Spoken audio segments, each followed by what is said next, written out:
आवाज महाराष्ट्राचा। कार्य चांगलं असलं की त्या कार्याची निवड होते। मुळामध्ये निवड या शब्दाचाच अर्थ फार चांगला आहे की जे जे चांगलं आहे ते बाजूला पडतं, त्याच्यावर जबाबदारी येते, कारण चांगलं हे सदैव चांगलंच असतं। आज मुलाखत जी आहे ती निवडीची आहे, निवडीच्या अनुषंगाने आहे आणि ही निवड आहे भाजपाच्या बीड तालुका उपाध्यक्षपदी ज्यांची निवड झाली आहे ते सन्माननीय आपल्या समोर आहेत, ज्यांचं नाव आहे रामचंद्र शिंदे। बंद करा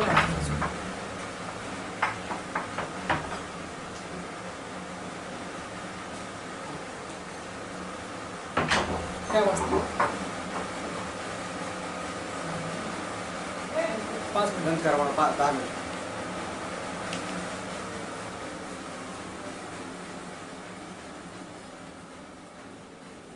त्याला काय कल्पना नसेल आपण बसलो डायरेक्ट येऊन चालू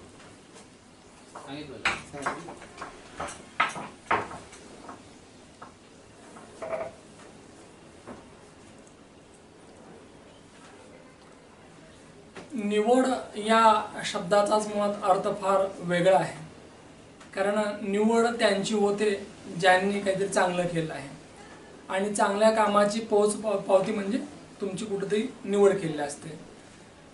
निश्चितपणे ज्या वेळेला आपली निवड होते तेव्हा लोक कौतुक करतात, स्तुती करतात आणि शुभेच्छा पण देतात। नुकत्याच या ठिकाणी भाजपाच्या काही निवडी घोषित केलेल्या आहेत।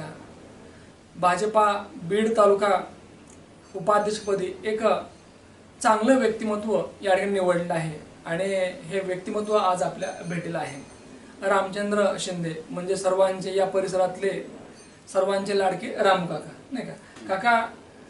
भाजपाच्या बीड तालुका उपाध्यक्षपदी आपली निवड झाली आहे, या निवडीचं स्वागत होत आहे। तर एक मुलाखतकार म्हणून मला विचारायला आवडेल की काय आपली प्रतिक्रिया आहे, काय वाटतं नेमकं? निवडीचे म्हणजे भाजपामध्ये एक राष्ट्र प्रथम आणि माझी निवड होईल अशी मला अपेक्षाही नव्हती। अचानकपणे निवड झालेली। एक सामाजिक कार्य करीत असताना पक्षाचं पहिल्यापासून बूथ प्रमुख आहे मी गावामध्ये आणि त्याच्यामुळे पक्षाचं काम हे कंटिन्यू चालू असतं। मुळामध्ये राम या शब्दामध्येच फार मोठी ताकद आहे खरं तर, कारण राम जेव्हा जेव्हा म्हणतो आपण, नाही का, मुखामध्ये घेतो तर असं वाटतं की आपलं शरीर मन पवित्र होत आहे। तुमचं नावही राम आहे, सर्वांच्या तुम्ही राम काका आहात आणि पहिल्यापासून एक प्रामाणिकपणे कार्य करत आलेले तुमची ओळख आहे खरं तर। तर एक विचार असं वाटतं की राजकारण आणि समाजकारण केव्हा सुरू झालं? तसं तर राजकारण हा विषय एक मोजका आहे। जास्तीचं आपल्याला समाजकारण करायला आवडतं। साधारणतः 80% समाजकारण आहे आणि एक 10-20% समजा कधीतरी राजकारणाचं। बोरखेड या आणि या पंचक्रोशीमध्ये तुमचं नाव सगळ्यांनाच परिचयाचं आहे की रामू काका, की कुणाच्याही अडी अडचणीला धावून जाणारे रामू काका, नाही का? तर एक विचार असं वाटतं की सामाजिक राजकीय जीवनामध्ये सक्रिय होऊन आज नेमकी किती वर्ष झाली? तसे 2000 मागच्या अनेक वर्षापासून सक्रिय आहात काका। काका, काम करण्याची पद्धत कशी आहे, म्हणजे आतापर्यंत काय काय काम केलं नेमकं तुम्ही? काम सामाजिक कार्यामध्ये पाणी फाउंडेशन मध्ये काम केलं। अच्छा। त्यामध्ये जवळजवळ आमच्या गावामध्ये 12 ओढे आणि 13वी नदी हे आम्ही जवळजवळ 95% खोलीकरण आणि रुंदीकरण त्याचं करून घेतलेलं। त्याच्यामुळे आमच्या गावाला पाण्याचा भरपूर फायदा झाला। मला असं वाटतं की माणसं अडवा, माणसांची अडवणूक करा, माणसांची जिरवा यापेक्षा पाणी अडवा आणि पाणी जिरवा, नाही का? पाणी फाउंडेशनच्या माध्यमातून तुम्ही खूप चांगलं काम केलंय, निस्वार्थ खरं तर, नाही का? कारण इथं कुठला स्वार्थ नाही, इथं खऱ्या अर्थाने सेवा आहे। तर पाणी फाउंडेशन मुळे तुमची खरं तर एक वेगळी ओळख तयार झाली। तर काय काय म्हणजे आज रिझल्ट काय नेमकं त्याचा रिझल्ट? पाण्याला आमच्या आता एक ओढा आहे 16 फूट खोल आणि 16 फूट रुंद, अशा प्रकारचे आम्ही बॉक्स घेतले। मध्ये गॅप असतो एक 15 फूट 30 फुटाचा। तर ते बॉक्स घेतल्यानंतर ज्या आमच्या विहिरीला पहिला पाऊस पडल्यानंतर ज्या विहिरीला म्हणजे 1.5 महिना 2 महिन्यानंतर पाणी झरा चालू होत होता. तो आमचा पहिल्याच पावसात झरा चालू झाला.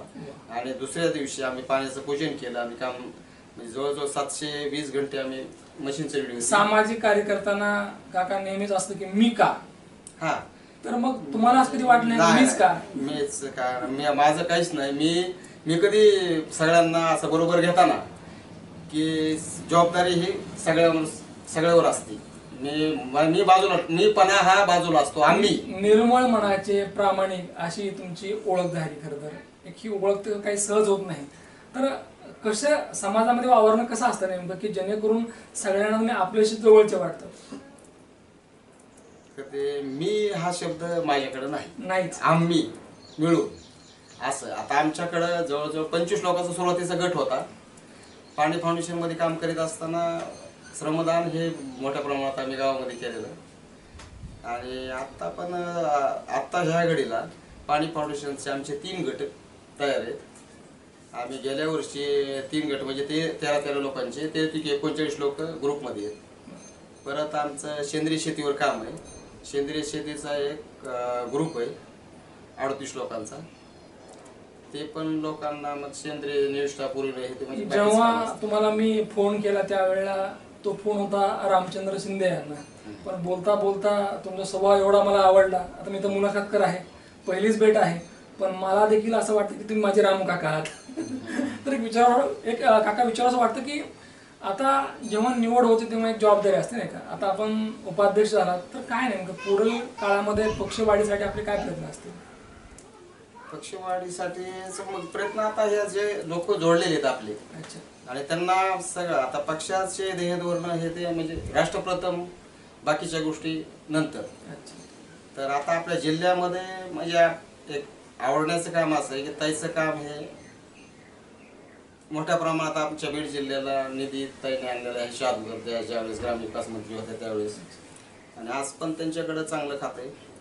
तर त्या खात्यामधून सुद्धा मोठ्या प्रमाणात काम होणार आहेत अशी आशा आहे. काका, ज्या वेळेला आपण राजकारणामध्ये असतो तेव्हा कधी कारण लागतं नाही का. तर पुढील काळामध्ये जनतेची अधिक सेवा करण्यासाठी कोणती निवडणूक लढवायला आवडेल? आतापर्यंत लढलात खरं तर ग्रामपंचायत वगैरे, पण पुढचं धोरण काय नेमकं? असं निवडणुकीचं वगैरे काय असं मानस नाही, पण एक लोकांची सेवा करायची. आता लोकांची सेवा करणं एवढंच मानस. पहा की बऱ्याच वेळेला काय असतं की मला अमुक करायचे, अमुक पद पाहिजे, परंतु रामू काका हे असं व्यक्तिमत्व आहे की या ठिकाणी लोकांची सेवा करायची, या काळ्या आईची सेवा करायची आहे आणि लोकांपर्यंत आपलं काम गेलं पाहिजे. आणि हे करत असताना 4 माणसं जोडल्या गेली पाहिजे, तेही कायम.